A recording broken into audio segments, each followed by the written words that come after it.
I'm guessing that you could be forgiven for thinking that something as everyday as home insulation simply can't be controversial. But you'd be wrong, because when it's installed badly or in the wrong place, it can do more harm to your home than good. Now, I'm talking about spray foam. When it's installed properly, it can be legitimate, and for a while you could even pay for it with the help of a government grant. But late last year, thousands of people who had installed the stuff were dealt a blow when one national body strongly advised homeowners to get it completely removed. And who's stuck in the middle of all of this? The very homeowners who thought they were doing the right thing. Somerset, home to pretty villages, cheddar cheese and cider orchards. It's an idyllic setting, or so Judy Powell thought, when she bought this Grade 2 listed property with her sister Sarah and their elderly mother Lois in 2015. Lois, my mother, thought it was wonderful. She loved her annex, but she also loved the fact that we were able to be near her, having us all together. She had her brood looking after her. To buy the house, Lois, Judy and Sarah were able to pay in cash, but they did something that experts strongly advise against. They bought the house without getting a building survey. We knew we would find something because it's an old property, but we just felt that, well, we'll deal with that when we find it. Not long after the family moved into the property, builders who were doing some work on the house discovered something in the attic. They said, "Oh, did you know you've got foam insulation?" And I said, "No, not really. What's foam insulation?" Spray foam insulation is a liquid expanding foam which had been applied to the underside of the cottage's roof. At the time, we weren't concerned about it because it didn't cause us any problems. In 2022, nearly 7 years after the family moved in, Mum Lois died. After much thought, Judy and Sarah decided to put the house on the market. And it wasn't long before they found a buyer who instructed a surveyor to visit the property. He went up in the roof and he said, "Did you know about this foam insulation?" And I said, "Well, yes, I did. Does it cause a problem?" He didn't say anything in particular. From what I remember, he went away and obviously put his report into the mortgage lenders. It was only then, sometime later, that the estate agent phoned to say that the mortgage had been turned down due to the insulation. Judy learned that the foam had been sprayed directly onto the underside of the roof tiles, which made it impossible for the surveyor to inspect the state of them or the ancient rafters, and it would make any repairs to the Grade 2 listed roof extremely hard. All the foam had to come out.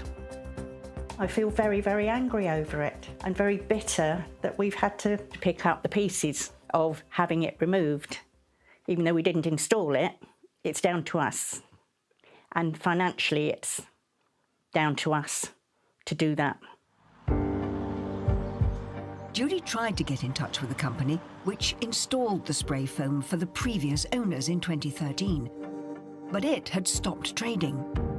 She's since learned that the job was done without Grade 2 listed buildings consent, and none of the firms that she's approached for help seem to want to touch it. And that's when she approached us for help. We've featured the removal of spray foam in the past, and it's a massive undertaking. But the scale of the job only became clear to Judy when we set up our powerful filming lights in the attic.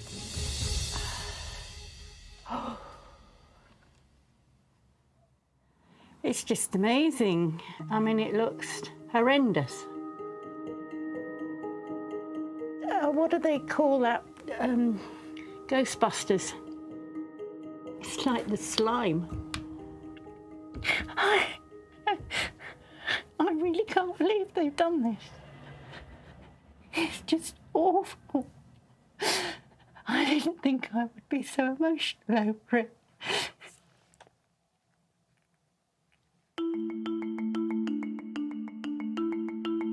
To try to help Judy find a solution to all of this, we asked a graded home surveyor and chairman of the Residential Property Surveyors Association, Alan Milstein, to take a look.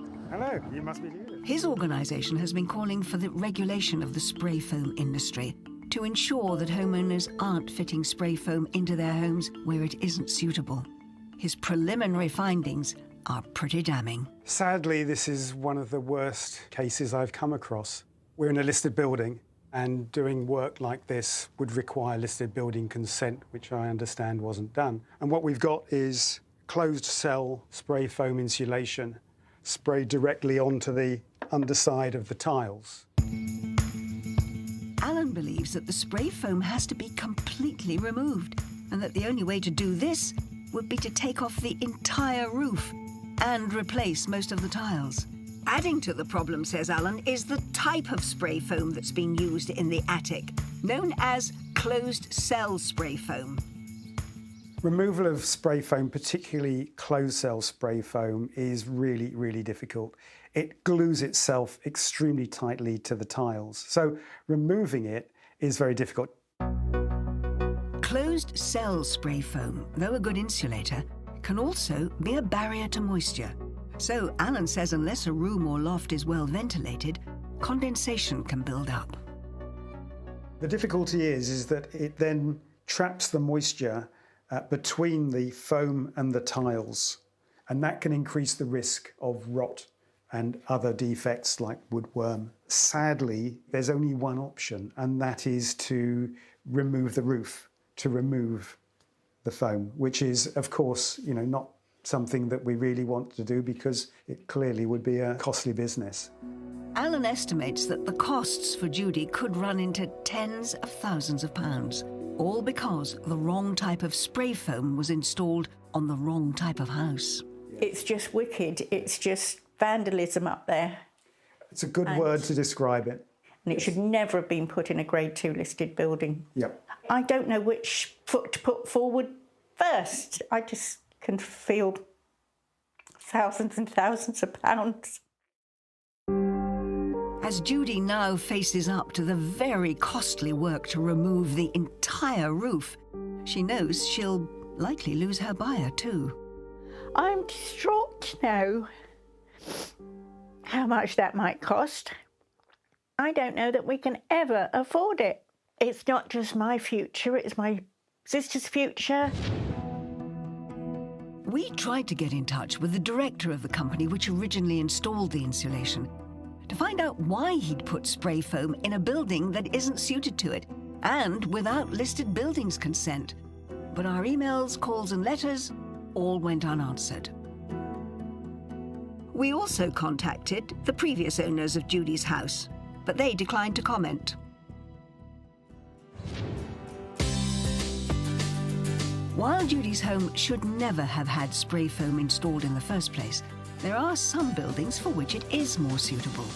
But that doesn't mean the homeowners haven't run into the same problems when they've come to sell their house. In May 2021, we met Liz and Colin Fish from Hertfordshire, who'd spent around £8,000 to insulate their roof. Did that actually make a difference? So it's clearly reducing heat loss. It seemed a sensible thing to do to improve the environmental value of the house. But when they put their house up for sale, they too had a problem. They found out their buyer's lender also wouldn't offer a mortgage on a property with a different type of spray foam insulation, known as open cell spray foam. What was your reaction? Absolute horror. I mean, we've been losing sleep over this because it was very late breaking news. They felt they had no option but to pay £3,600 to have it removed. It's really sad, isn't it? There's all that work to put it in and all the mess now and all this hassle getting it out again. Just seems such a waste. After the foam was removed, the mortgage and the sale went through. Liz and Colin were just some of the homeowners stuck in the middle of the worrying confusion over spray foam.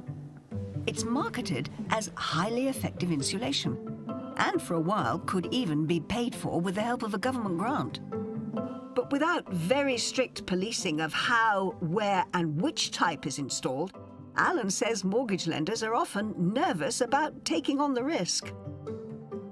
We've got people putting spray foam insulation into properties where it's an entirely inappropriate installation or it's not done properly.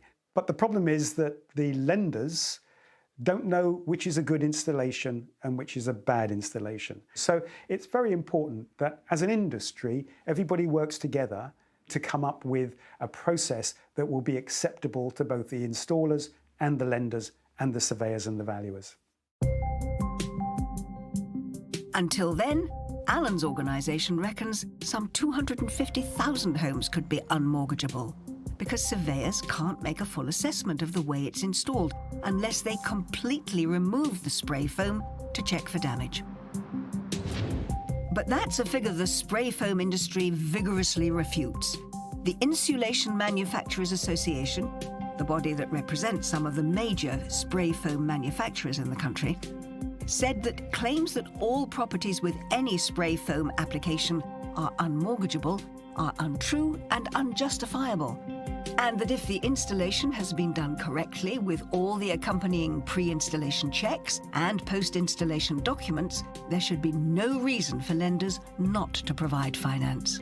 It told us that spray foam is an important and effective method of improving the energy efficiency of our homes and buildings, but that it must be done in accordance with all necessary approvals and permissions.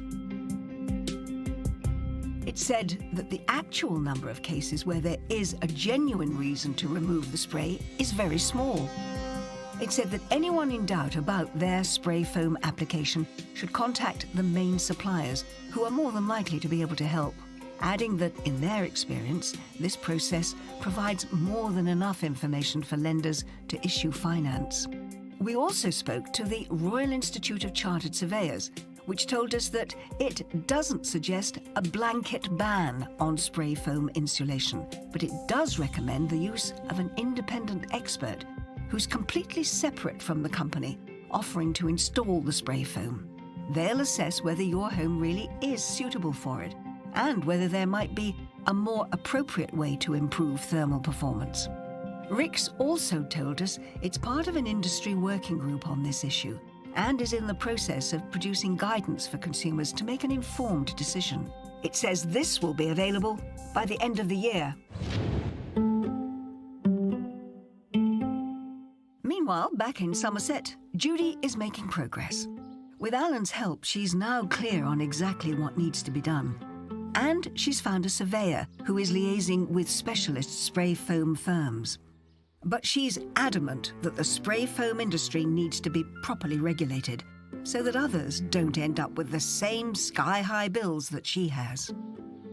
Something's got to come together so this problem doesn't go on to other people, and other people are aware of what can happen and don't put themselves in our position.